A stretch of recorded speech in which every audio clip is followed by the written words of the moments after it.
The famous Harry Potter actress Emma Watson has in the past condemned author J.K. Rowling's views on trans people.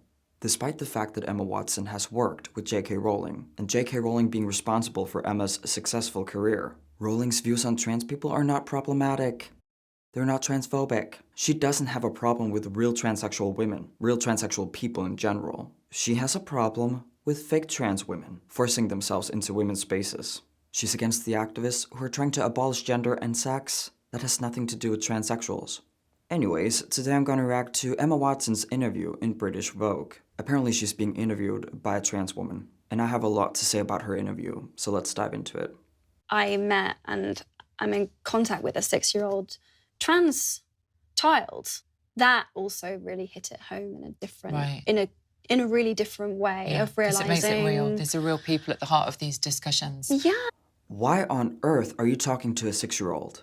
There's no such thing as a trans child. Children cannot be trans, and you know what? You can't even claim that a child deals with gender dysphoria. You can't make that conclusion when a child is especially 6 years old. How is it possible for a 6-year-old to deal with gender dysphoria? They haven't reached puberty yet, so all the symptoms the child might relate to might as well not be gender dysphoria. Meaning, if a boy wants to wear a dress as a 6-year-old, it's not necessarily a symptom of gender dysphoria. A little boy wearing a dress because he likes it doesn't mean he's uncomfortable with being a boy. Language is so important, and I think it's absolutely sick to label a 6-year-old child as trans. Who's doing that? The child? No matter who it was teaching the child about trans. It could have been the child's teacher, random people on the internet, or the child's parents. Someone has taught the child about transgenderism, and that's disgusting. All real adult transsexuals couldn't put their pain into words as children, and couldn't conclude that what they were feeling was in fact gender dysphoria. And that's why it's so important to leave kids alone. Leaving kids with symptoms of gender dysphoria alone is important because the majority of these children grow out of their gender dysphoria after puberty. Puberty is essential. No adult should brainwash children into believing that they're trans. No matter what children say to adults, no matter how they express themselves, we should medically but also psychologically leave them alone and let them grow up. Figure out who they are. That's something the children have to do on their own. I think we can all agree how unethical it is to give a child puberty blockers and cross-sex hormones, just because they claim to be the opposite sex. But something that's also important to remember is social transitions can also be extremely harmful. When socially transitioning children, you as an adult are affirming the child's gender identity and new pronouns. And I agree it's not harmful to affirm a 17-and-a-half-year-old's new set of pronouns, but doing this to young children is effing harmful. Then adults are messing with children's heads, and it's not okay. And it's definitely not okay to let your 6-year-old child talk to an A-list celebrity. Maybe I'm being too nice calling her an A-list celebrity, I don't know. Young children are not rational thinkers. I believe some kids in that age still believe in Santa Claus, because young children would naturally believe in anything an adult says. Another thing is, children adore celebrities. So a 6-year-old talking to a celebrity, they feel like they're in heaven. Maybe I'm wrong, but I think celebrities are a type of authority, according to children. Children, most of them listen to authorities. Just being aware of, just being so afraid for this child and so scared about what this child might go through or experience. Yeah. Like what, Emma? You're so dramatic. I think due to your ridiculous ideology. You act like you feel sorry for this kid, and that makes the child feel even worse. In other words, you're making a child upset for no reason. In the name of tolerance. Yeah. Just feeling like, oh my goodness, I'm British and I don't want you to be in danger. What is the matter with you? Do you like scaring children or something? These trans children are not in danger. I just want basic things for you that I'm nervous that you're not gonna get. Do you believe that the trans kids you're talking to should receive puberty blockers? Because if the answer is yes, your statement, I just want you to have basic things, is absolute bullshit. Giving physically healthy children puberty blockers will give them a long list of mental and physical side effects, remove their sexual function, but will most importantly remove their ability to reproduce. All due to a decision adults in their lives made for them because they couldn't consent to it themselves.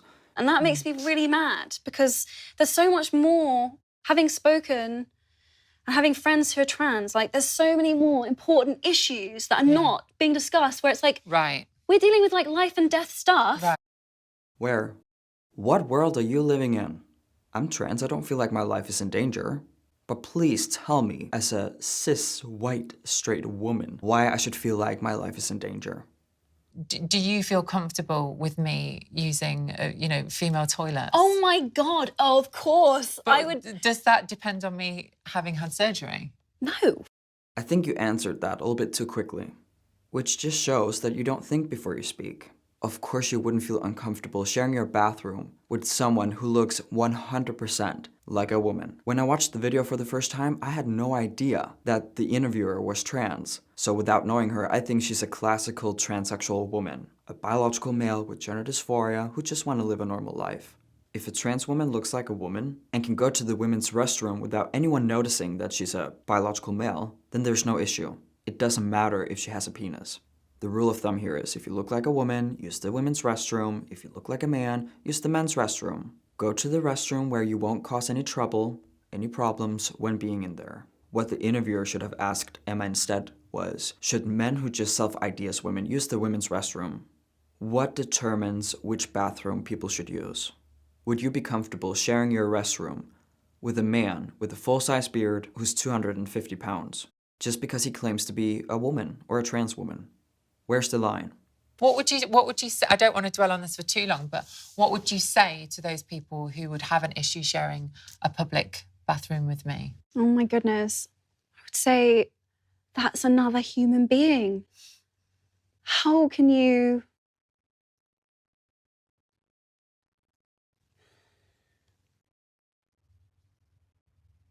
I understand fearing what you don't know.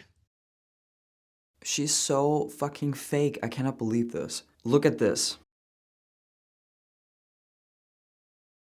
She's like looking down, acting all emotional, and then she's like, did you see? Am I a good cis ally? I think Emma is enjoying this. Emma, your acting is so horrible. You don't have any rational arguments. You don't care about women's rights, women's spaces. Oh my God, I hate the argument. You just fear what you don't know. We know what a man is, and we know that a man who looks like a man, 100%, no matter what he calls himself, identify as he doesn't belong in women's spaces. Creepy men who want to harm children and women shouldn't have the right to, no matter what they identify as. It's not about fearing what you don't know, because we do know how reality works. Maybe you should educate yourself a little bit. Maybe you should be more nuanced. And here's where I recommend you watching my channel. I care a lot about being as nuanced as possible because trans ideology and transsexualism, talking about the medical space, all of this is super complicated. And in order to understand these topics 100%, you need to be nuanced. We don't fear real trans women in women's spaces because they don't cause any trouble. This is where you need nuance. You need to know that there's a difference between a creepy man, a male predator identifying as a woman, and then a real trans woman. I understand kind of being like, oh, I don't really understand about this and I've never met someone, but go and speak. Go learn, go speak, go look into the whites of someone's eyes that's had this experience and tell me after you've done that you do not see or feel their humanity or understand their story or... You really think that men haven't existed forever? Like, why do we need to look into their eyes and see their humanity? How about all the women who are victims of SA in bathrooms, who are forced to lose to men in sports due to self-ID laws? I know this is going to be very tough for you to hear. Transsexuals don't need your help. We know how to live life. We know how to behave in public. A lot of us know which bathroom we have to use. Stop acting like you care about us because you don't. And most importantly, Emma, stop talking to gender-confused children. Stop influencing young children. Trans ideology is toxic. Believing or promoting the idea that trans kids exist is fucking toxic. If children are truly LGBT, they will figure it out. If they're truly, meaning like factually are, same-sex attracted or gender dysphoric, they would naturally figure it out. Because LGBT, unlike QA+, is real, is biological, is natural. But QA+ is ideological. Queer, not a thing. It's a slur the last time I checked, but QIA plus are just identity labels for straight people who want to feel special. And in order to be QIA plus, you have to be chronically online, have to learn about this stuff from adults, have to be brainwashed by adults.